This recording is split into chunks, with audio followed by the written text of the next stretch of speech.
Hi everyone, and welcome to Fusion Incentive Compensation Product Training. My name is Jason Lowe, and I'm a Global Solutions Manager for the Oracle SPM suite. And on behalf of development and product management, as well as the Oracle Alliances organization, we'd like to thank you in advance for attending this training. So as you can see here, the structure of this product training is outlined in the syllabus in front of you. We're starting off with this module, which is entitled An Overview of the Oracle SPM Suite. Now, a lot of times SPM and incentive compensation are used interchangeably. And so what we're going to do is we're going to kick off and talk a little bit about what the larger SPM suite is, and then how incentive compensation is a part of that. Then after this module, as we continue through the course, we're going to talk about compensation plans and the rules that you would create to drive incentive compensation scenarios. We'll then do a hands-on exercise where you'll have the opportunity to log into a Fusion environment and build a compensation plan from scratch. We'll then follow lectures and labs around participants and a concept called sales crediting, as well as credits and earnings and payments. And then if you move your eyes to the top right column, you'll see that once we've covered the core fundamentals that were in the left column, we'll then start off with advanced calculations and expressions. And then we'll dive into things like reporting and analytics, as well as advanced plan structures.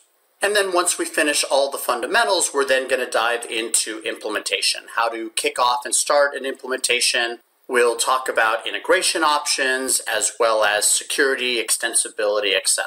And then we'll wrap up the modules with project management in the cloud. And the intended purpose of this course is that once you've made your way through this structured learning path, you'll have all the tools and knowledge necessary in order to implement the Fusion Incentive Compensation application. And so with that said, let's kick off this course. And the first thing I want to talk about is let's talk about sales performance management. And what is sales performance management? Now, I mentioned a few minutes ago that SPM or sales performance management and IC, or incentive compensation, are often used interchangeably, at least in conversation. And so what is the breadth of SPM and how does it relate to incentive compensation? So to get started, let's take a step back and look at the sales automation application space at the macro level. According to Gartner and various analysts within the industry, think of it that there is a broad category of applications automating the processes for the sales organization, and we call that umbrella sales automation. If we dive into it, we can see that sales automation is broken down into three primary subcategories, and they are SFA, CPQ, and SPM. So SFA, or Salesforce Automation, I suspect is the one that the majority of you have the most familiarity with. And if you think of typical SFA solutions like Siebel or CRM On Demand or Salesforce.com, the focus of those solutions tend to be around the customer, right? How do you service the customer? How do you get the right message to the right customer at the right time? And SFA was always the genesis of modern CRM applications, with its leads and its opportunities and its pipeline management and its forecast visibility. And the purpose of an SFA application was really putting the focus on the customer to give them a top-level selling experience. And where SFA was about the customer, CPQ, or Configure Price Quote, is really about the process, right? It's the process of selling. It's creating the quotes. It's the pricing. It's the order management. It's the orchestration of the selling process and optimizing the way that companies sell. And where SFA was about the customer and CPQ was about the process, SPM decidedly does not focus on either of those, but instead of putting the customer in our crosshairs, what SPM does is it firmly puts the sales rep themselves into the crosshairs, and it asks the question, how do I fundamentally create a more performant sales organization? And focusing on the core performance of the sales rep is the perspective or the point of view that drives modern sales performance management applications. And so if we double click into sales performance management, let's talk a little bit about what are the categories or what are the pillars that make up SPM. And it's things like territory planning and quota modeling, as well as coaching and gamification, etc. And one of the value props or the position of strength for Oracle is that Oracle provides one of the most comprehensive SPM offerings in the marketplace. And so when we talk about sales performance management, we're talking about this larger set of capabilities that are all laser focused on the sales reps themselves and designed in an effort to create a more performant salesperson or a more performant sales organization. So you might be thinking to yourself, well, that sounds fine, so why is it used interchangeably with incentive compensation? And in order to help illustrate that, let me give a little bit of a history lesson. So for those of you that have been in the CRM space for a long time, you'll know that when Siebel was founded, for example, the messaging or the positioning out the gate was not about Salesforce automation. In fact, in the early days, it was more around things like contact management or opportunity management. And it was through the evolution of time with adding additional modules and adding additional capabilities that the contact management and opportunity management turned into lead management and turned into the robustness that is now a modern day Salesforce automation suite of applications.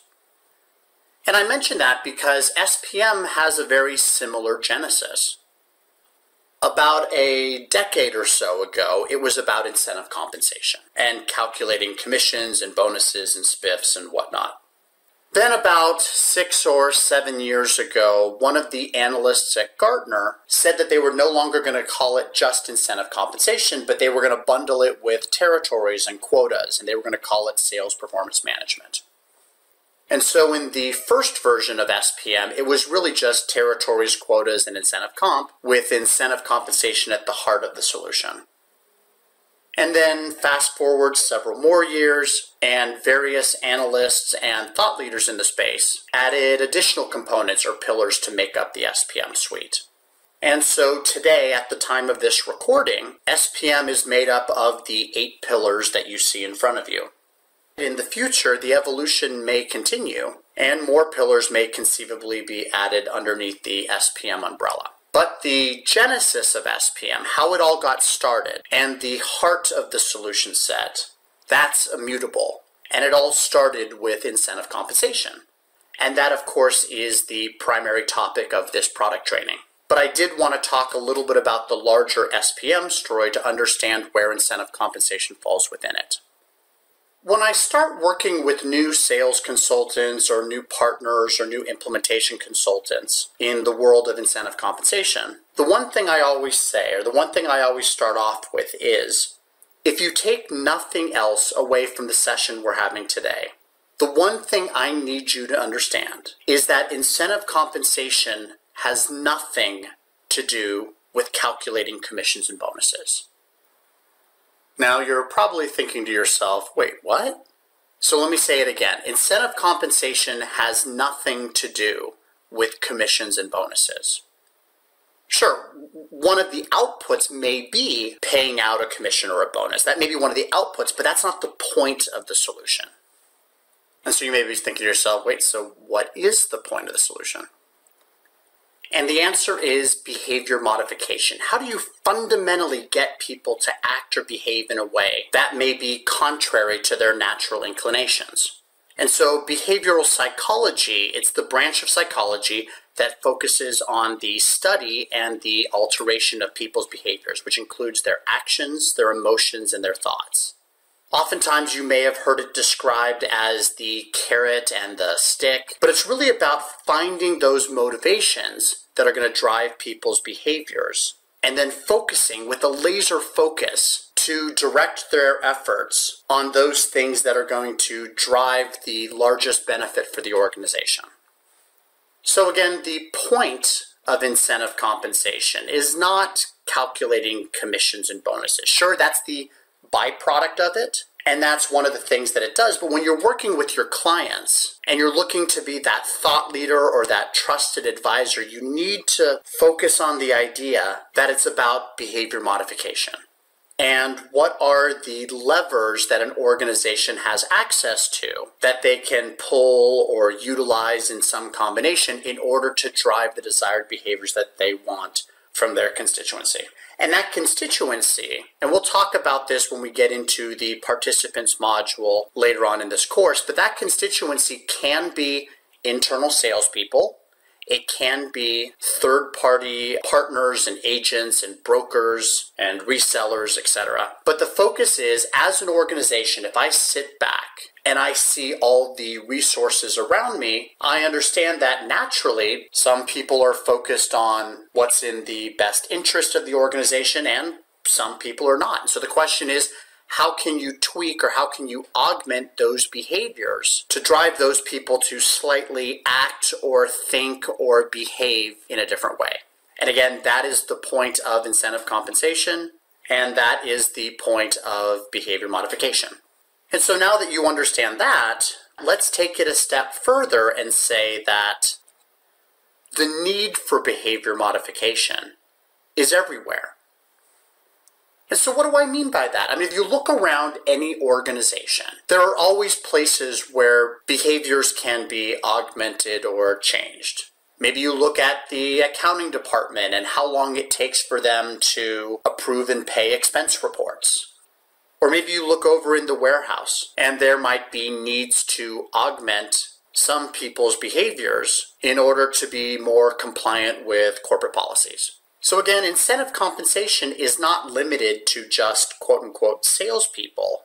The behavior modification engine can really be pointed to any resource in order to drive or change or augment someone's behaviors.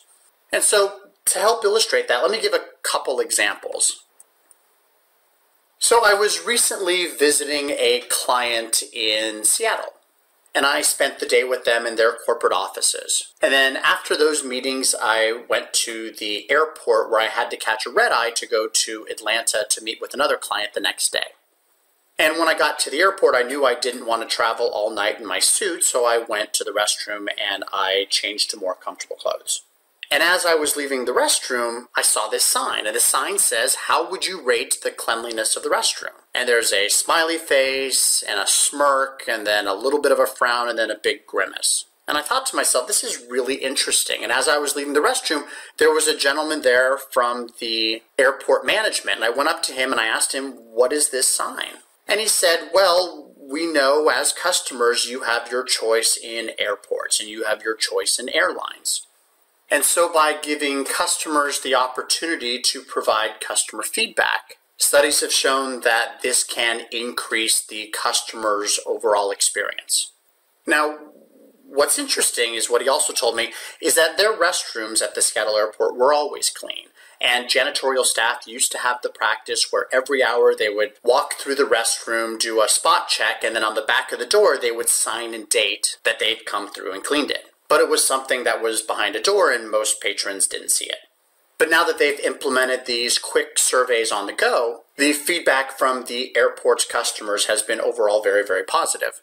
And what's also interesting, as he shared to me, is that the feedback that they receive are added to their overall performance measures, which drive the bonuses of the janitorial staff and the airport management. And as another example, I went in to get my annual physical earlier this year, and when I was there, I ran into this kiosk, and in it, it asks patients to rate their experience with the hospital, where it asks things like, upon arrival, the wait time for my exam was acceptable. And again, it gives you a number of choices to select from. And I thought to myself, this is really interesting. And actually, the woman behind the front desk, I asked her, could I take a picture?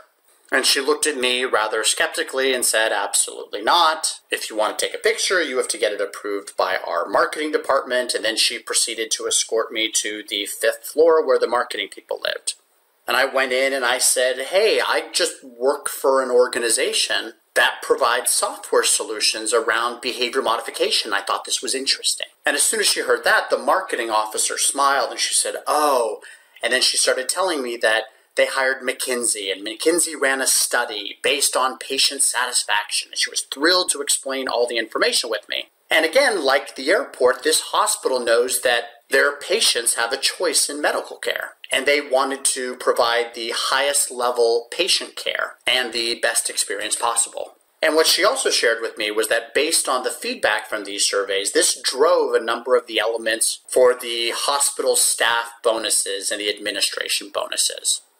So again, the behavior that the hospital administration wanted to encourage amongst its physicians and nurses and hospital staff was to provide the best patient experience possible. And so tying this to their variable pay was the carrot, which allowed the organization to better focus on those specific behaviors. And to illustrate this even further, I'm going to share with you guys a quick little video. Hi, I'm Kevin Richardson. I'm the winner of Volkswagen's Fun Theory Award. My idea was the speed camera lottery. Could we get people to obey the speed limit through fun?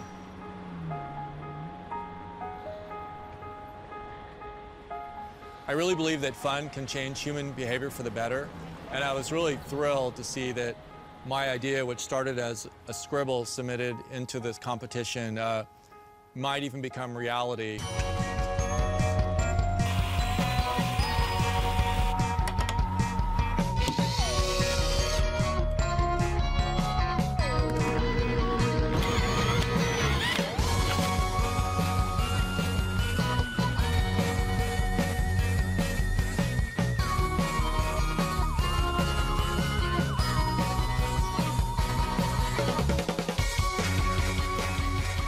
The speed camera lottery would do two things. One, it would photograph speeders, give them a citation, and that money goes in a pot. But if you're obeying the law, your picture will also get snapped. You'll be entered into a lottery and win some of that money from those speeders.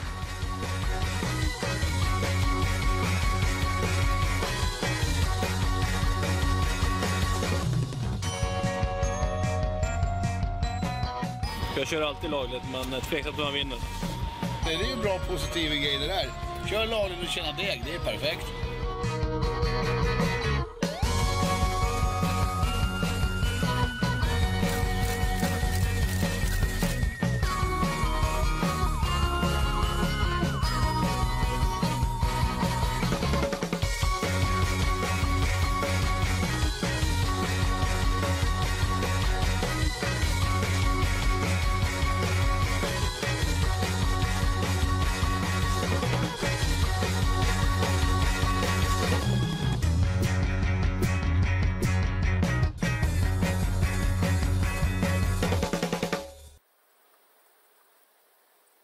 There are always good behaviors and bad behaviors that people are doing.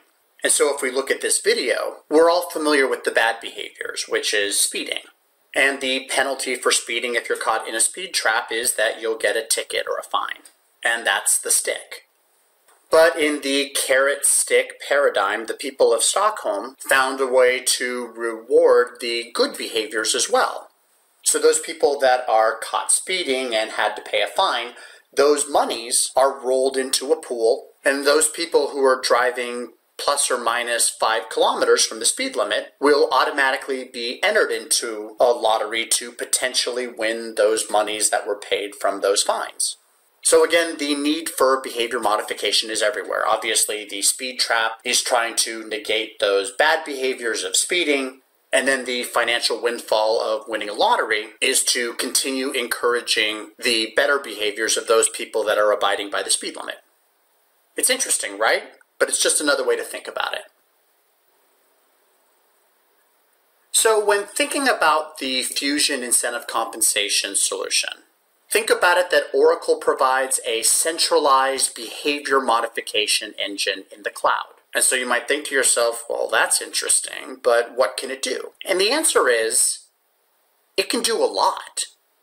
Sure, our bread and butter and how the product evolved was around incentives and commissions and things like that, but those behaviors can also be augmented via games or gamification or rewards or royalties or rebates, etc. And so when you think about it, think of it as a behavior modification engine that can really drive the behaviors for an organization to get people to act or behave in a way that is aligned with the organization. And oftentimes when I talk about motivating behaviors or driving the right behaviors, I'll often reference one of the early thought leaders in the behavior modification and gamification space. And that is a woman by the name of Mary Poppins. And Mary Poppins once famously said, "In every job that must be done, there is an element of fun. You find the fun and snap, the job's a game." And it's understanding those game mechanics, as well as those levers that can drive behaviors, are what's necessary to fundamentally augment or change people's behaviors and have them act and behave or focus on those things that are most important for the organization. And with that said, I'm going to toggle over in the application and give you a quick tour. So the vast majority of the demos and the lab exercises that we're going to do in this class are all going to be from the perspective of the plan administrators as well as the comp analysts. However, as I mentioned a few minutes ago, in the What is SPM section, I pointed out that the focus of the application and the crosshairs of the solution are on the salespeople themselves, in order to answer the question, how do you create a more performant sales organization? And so with that said, I'm logged in, as you can see here, under the user of Mateo Lopez. And Mateo Lopez is a sales manager managing a team of sales representatives covering the Western United States. When I log into the application, I'm brought to the springboard for Mateo. And based on who he is and his role within the organization, that's going to dictate what areas of the application he has access to. Along the top of the screen, I have a home icon. And so wherever I've navigated within the application, if I click home, I'll be brought back to this springboard landing page. To the right of that, I see a search box. So if I need to query for anything, or I need to search for a shortcut, I can do that there. To the right of that, I can see my favorites. From here, if there are any pages that I go to frequently, I can certainly favorite them, almost like bookmarking them, again, in order to streamline my navigation. And in addition to favorites, I also have recent items. And think of recent items like your browser history. So if I accidentally close down a page and I want to go back to it very quickly, the system will automatically remember where I've recently been. And then to the right of that is my watch list, and then to the right of that is my notifications. So as workflows are routed to me or notifications are sent to me, I can very quickly see all of these highlighted within my notifications. And then if I look at the main section of the page, on the left-hand side, I can see my plugin for OSN, or the Oracle Social Network, where I can quickly collaborate with colleagues, tag people in posts, as well as share my thoughts across the organization. And to the right of that, I can see the various areas within the application that I have been granted access. One of the folders you can see is something that is called Sales Performance, and if I drill into that, I can see a series of work areas where I have access. So again, logged in as a sales manager, the first thing I want to do is let's drill into sales compensation, where I can see my own sales compensation, as well as I can see the compensation for my team. So as I mentioned, I manage the sales representatives in the Western United States. So if I drill into the map, I can see a high-level preview as to how some of the reps reporting to me are performing.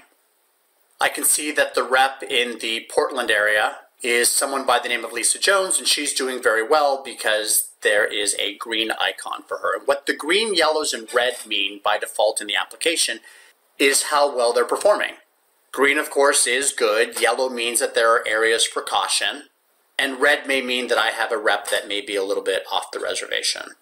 which means as a sales manager, this may be an opportunity to coach them in order to align their behaviors. So they may have the ability to focus on those things that could benefit the organization, as well as things that could help drive cash into their pocketbooks. If I want to drill a little bit further into my team's compensation, let's go into the details. And here I can quickly see a comparison report showing how well each of the people on my team are doing from an attainment to goal perspective. From the map we just saw, we saw that Lisa Jones was on track, and right now she is at 88.47% of her goal or of her quota. And then as I go down the list, I see that there are opportunities for coaching or potential areas of growth where I may be able to help some of my salespeople. In the bottom left, I see a pay per performance grid. And then on the right-hand side, I can see the overall earnings for each of the members on my team. I can see how much they've made and then compare that against the target incentives or the potential of what they could make. And so a lot of people, when they describe salespeople, a lot of times they say that they are coin operated, meaning if you give them a coin, they'll do what you want them to do.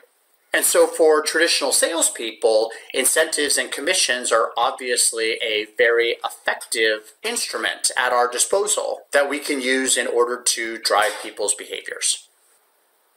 So let's say I want to start engaging with one of my reps in a conversation about things that they should be focusing on or opportunities that might be most strategic for the organization. And I know, living in a capitalist society, when I'm going to have these conversations, a lot of the reps are going to wonder what's in it for them. And so in order to lead those conversations, I'm going to navigate over to the next tab where we can talk about their estimated compensation.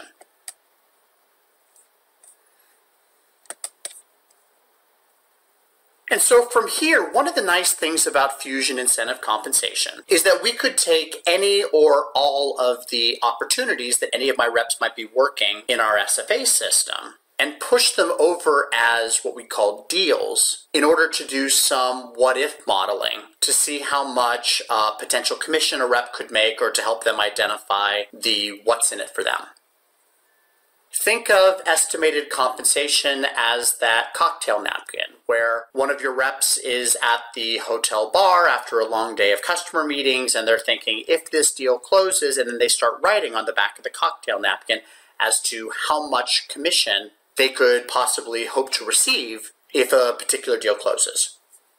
Instead of having to do an analog calculation where they're doing it on the back of a cocktail napkin, the solution provides that what-if calculator, that what-if modeling capability for reps, where they can go in, select any deal or any series of deals that they might be working on, and then run those directly against the compensation plan rules that they're assigned to in order to understand what they might make if the deal closes.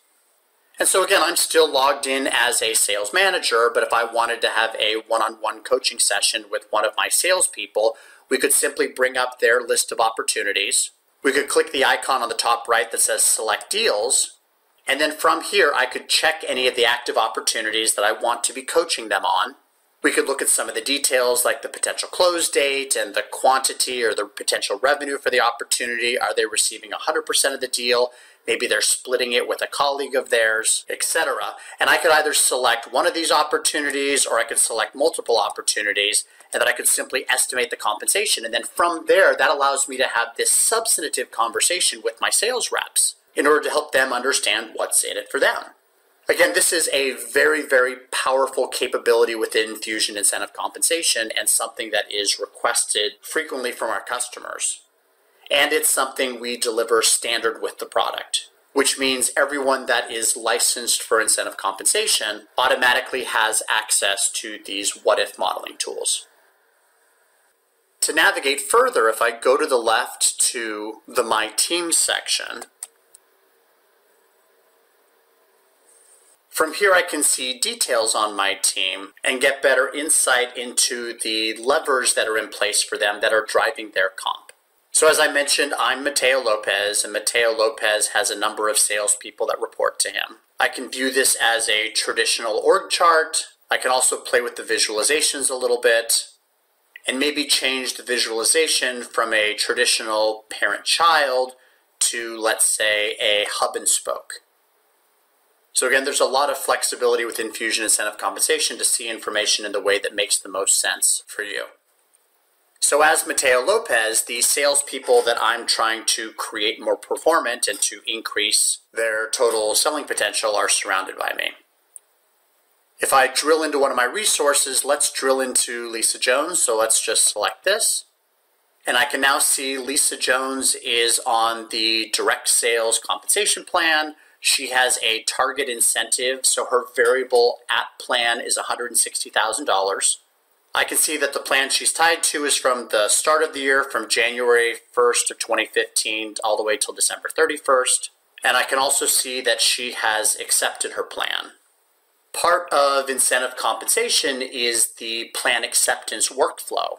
So when the comp department creates a new commission plan or a new bonus or a new sales spiff or other types of sales contests, those are automatically routed to the plan approval process. And there are a series of parameterized workflows that traverse from the comp analyst up through the comp management team and then over to senior sales leadership until it eventually gets approved and distributed down to the sales rep. Again, that's just another standard feature that is mandated by a lot of jurisdictions and countries around the world, and it's something that's just delivered standard with the incentive compensation application. And so if I'm having a coaching interaction with, let's say, Lisa Jones, and I want to refresh myself on those things that she's being measured against or those things that are driving her behaviors, I can very quickly get real-time access to her compensation plan simply by selecting the View Plans button. And so from here, I can see the details of her comp plan. Again, she's assigned to the direct sales plan. Her target variable is $160,000. As I scroll down, I can see that the company has inserted some boilerplate T's and C's. It describes the corporate mission. As I scroll down further, I can see that it's inserted some dynamic content. So it has her plan date, the effective start date. It dynamically inserted her target incentive amount. As I scroll further down, I can start getting into the details of her compensation plan. So for example, for Lisa, I can see that she is on what we call an 80-20 plan, where 80% of her variable commission is tied to the product sales commission and 20% is tied to a quarterly bonus. We'll talk more about payment mix ratios in later modules, as some reps might be on 80-20 plans, others might be on 70-30, others might be 60-40s or 60-20-20s.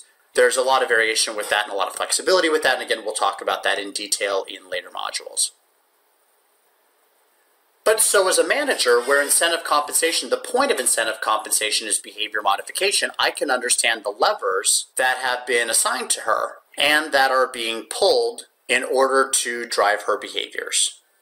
So again, this is just a level of detail and a level of visibility that as a manager, I can quickly investigate in the hopes of ultimately helping to create a more performant salesperson.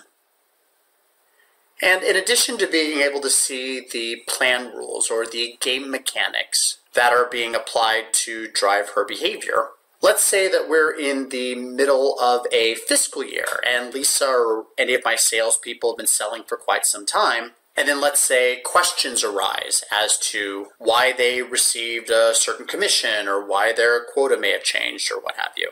And so part of incentive compensation is this capability called dispute management, which is a ticket tracking system that allows us to log disputes as well as manage them through workflows. So in order to get there, if I go to the left-hand side, I can see that there's an icon called disputes. And if I select that,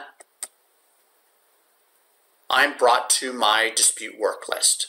And I can see here that I, logged in as Mateo Lopez, have initiated a number of dispute workflows based on the summary titles described here. Not only can I see my disputes, but I can also see the disputes that have been created for any member of my team. So let's say I know one of my reps, let's say Cindy Cochran, has been trying to get to the bottom as to why she hasn't received compensation. So for example, I can see she created a dispute that says she should have received 150% credit for a particular transaction, and I can see the status has been rejected. And so as her manager, the system follows the security model based on who I am and my role within the organization. The system knows that as Cindy's manager, I can have access to this, and I can also drill into the disputes in order to escalate them or route them to my senior leadership for approval. And again, like estimated compensation, dispute management is something that just comes standard with incentive compensation. Many competitors will mandate additional licenses be purchased in order to use disputes, but with Oracle, this is just standard fare for the incentive compensation application. And again, anyone that's licensed with incentive compensation has the ability to leverage the dispute management capabilities. And so as Matteo, if I want to see additional information regarding the people on my team, I'm going to click the home button to go back to the primary landing page or the springboard that we saw earlier. And so we initially drilled into sales performance, and then within sales performance, we talked about sales compensation. And as we talked about earlier, within the SPM suite, there are several things, including sales compensation, but also territory planning and quota modeling and coaching and gamification, etc. And so I can see several of those icons listed here, again, depending upon which pieces of SPM or which functionality they've rolled out to the sales organization. If I want to get some additional information, let's drill into dashboards.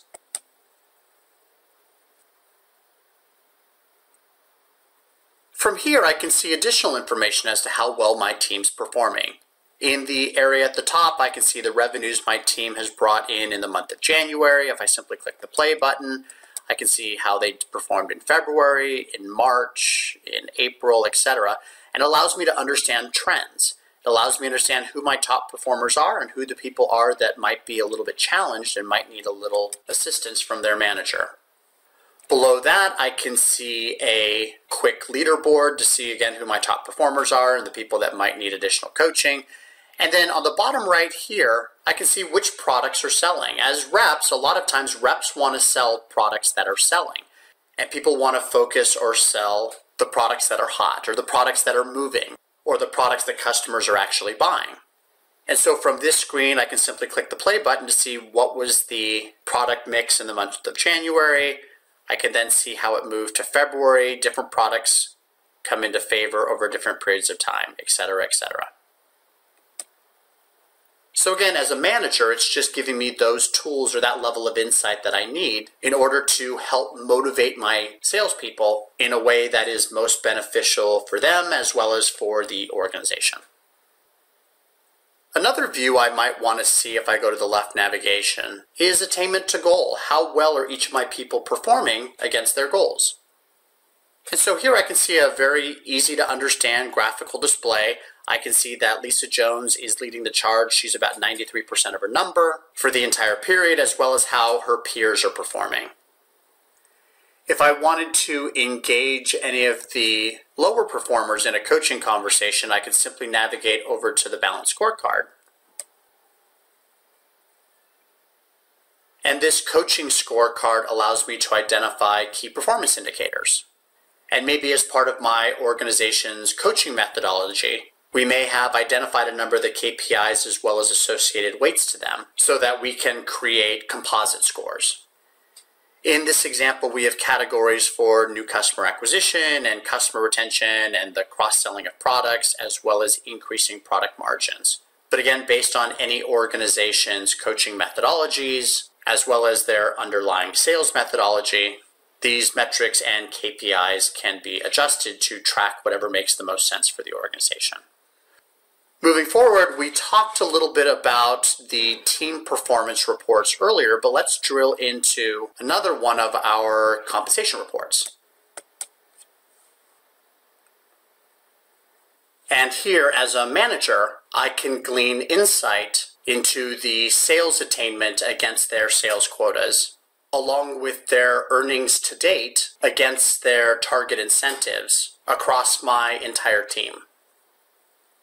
And as we continue the tour, let's look at the commit to close reports. As part of our standard demo flows, we have a talk track that we talk about quite frequently with our customers, a story that we've entitled Why Sales Forecasting Always Fails. And the basic premise of the story is that it really doesn't matter if you have the best SFA or the worst SFA system in the world. It really doesn't matter. Forecasting will always fail. And what we purport in these stories is that it has nothing to do with the technology itself, but it's actually built on a fundamentally flawed premise, which is that the entire forecasting process is dependent upon the sales reps updating their data. However, these sales reps themselves have no skin in the game and are therefore not accountable for this process. If you're curious about this story, there are a number of externally available webinars on this topic. And I would encourage you to connect with your contacts over in product management or on the alliances team for them to forward you the URL so that you could watch one of those replays. And it particularly resonates with our customers that are evaluating incentive compensation in a standalone environment who might be using other vendor solutions like Microsoft Dynamics or Salesforce.com. But again, I would encourage you to check out the story and to understand the value proposition that Oracle brings to market with this story. And again, I can't do the narrative justice during this brief overview, but the way that we pull this together is by tying in the SFA data of the committed forecast and the quote-unquote one revenue information, and we marry that with the actuals, which are coming from their invoicing or their bookings or their billings or their payment systems, and then match that against the quotas in order to generate these commit to close ratios, as you see on the screen here, along with the categorizations of what type of rep they are. Are they a realist? Are they someone that we call a sandbagger? Are they a stretcher, or something that we refer to as happy ears? Again, it's the marriage of the CRM and the SFA and the ERP data all working in concert together to provide this level of insight for the sales management within an organization. And then the last report I'm going to navigate to is something that we call the sales contest. So the sales contest dovetails into our gamification and reward story. Again, the name of the game is behavior modification, but all behaviors that we are trying to drive are not necessarily cash worthy. For example, I may not give you, say, $5 for every phone call that you make, but it does mean something to me. And so maybe instead of $5, I might give you 5 points. And then I can leverage game mechanics and the concept of gamification to find those intrinsic motivators that can still get people to augment their behaviors. So in this dashboard here on the top left, we have something called Race to the Top. And what we've done is we've created a contest for the sales reps on my team where they are vying for points based on a scoreboard, and each activity is worth a certain number of points. So every time I make a prospecting call, that's worth a certain number of points. Meetings with influencers or decision makers, maybe I'm tracking them based on how well they've adopted our own internally deployed CRM system. Maybe they're earning points for mentoring their teammates or attending sales trainings, etc. So again, events that are not necessarily cash worthy, but they do mean something to us, and so we want to drive those behaviors. So I can see here that I am looking at this contextual to Lisa Jones. As I mentioned, Lisa is a sales rep on my team. If I wanted to toggle to any other member of my team, I could simply select them from the drop-down. But so I can see here, Lisa, for example, has earned 18,660 points, and she is leading the leaderboard. I can also see in this contest that she has attained the level of GOAT. And in our demo environments, what we've done is we've created a very basic badging system where for the first 5,000 points, you're a mouse. Once you're a mouse, you are then moved to the next level where you become a rabbit. And then after that, you're an owl, then a goat, and then a lion, king of the jungle. Speaking of king of the jungle, so we talked about gamifying the members on my team. Here to the right, we have another contest called King of the Jungle, whereas the manager for the Western United States I can see that the aggregate of the points that my team has attained is just north of 67,000 points, and I can see how we stack up against the other regions, in this example of the Eastern region, the Midwest, and the South. So again, in the one use case of incentive compensation, the output might be US dollars or whatever currency we are paying our salespeople in. But by leveraging the exact same engine, instead of having a monetary output, I might have an output of points or of badges or of leaderboards. Again, non-monetary earnings for non-cash worthy behaviors. Behaviors that we still want to drive and still want to incent people to achieve, but not necessarily behaviors that would warrant a cash payout. And so with that, this concludes the overview from the perspective of Mateo Lopez, sales manager for the Western United States. And the one thing that I will say about all of the functionality that I have showcased during this flow is that every bit of it was driven by the behavior modification engine within Fusion Incentive Compensation.